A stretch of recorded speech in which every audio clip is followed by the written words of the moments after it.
from the Department of Plant Pathology at The Ohio State University. I'm with Kara and Amber, who are studying plant diseases here. So Kara and Amber, what are you studying? Well, on this lab desk we just have a few fungal cultures from class. So what do you study here? We study fungi, bacteria, and viruses. Oh my! Why do you study these? Fungi, bacteria, and viruses can all cause serious plant diseases. Wow, these are pretty gross. What's this? This is a potato inoculated with Erwinia caroticavra, which is a bacteria. It's pretty gross. It smells. Ew! What about this one? Well, this is a serious pathogen of plants called botrytis. So what is this? This is Dutch elm disease. We cultured this off of plant tissue to study the biology and control of Dutch elm disease, which is wiping out our elm trees. I thought fungi were mushrooms you could eat. Not all fungi are mushrooms you can eat. Some are edible, some cause human diseases, and some cause plant diseases. Who eats fungi? That sounds gross. Maybe a plant doctor will know. I'm with Dr. Rose from the Department of Plant Pathology at The Ohio State University, and he's going to tell us a little bit about edible fungi. Well, we have some examples here of some of the common and some of the somewhat exotic fungi that are available now in the grocery stores. It hasn't been too many years ago that all you could get in the typical supermarket was the common button mushroom, a white mushroom, which is Agaricus bisporus. Some call it Agaricus brunescens, which is a domestic version of the wild Agaricus campestris, or the meadow mushroom. Different types of edible fungi are used in Asian and European cuisine.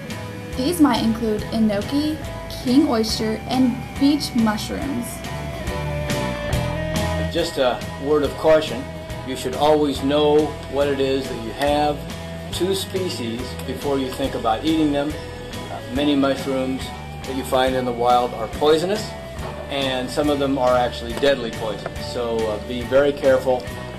If you don't know mushrooms down to species, then you should have them identified by someone who is an expert, or at least considers themselves an expert.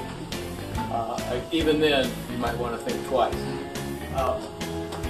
We always say that it's a good idea to wash them carefully. Probably the most dangerous aspect of eating mushrooms from the wild is the fact that they may be contaminated with various kinds of bacteria, salmonella, even E. coli for some of those mushrooms which grow on dung in the wild. Some mushrooms are edible fungi, but another fungus we eat is something called corn smut. Well, we have here some examples of corn smut. Corn smut is a fungus which attacks the corn plant. It can attack the inflorescences, that's the part of the plant where the flowers occur. It can attack the stalks.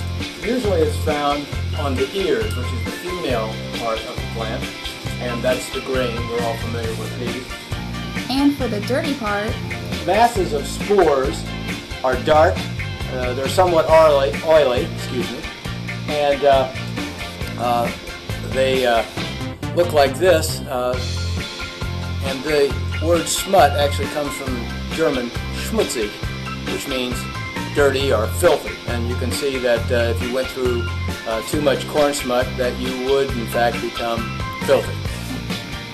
corn smut is considered a delicacy to some people and can be used to make soups, gravies, and other dishes.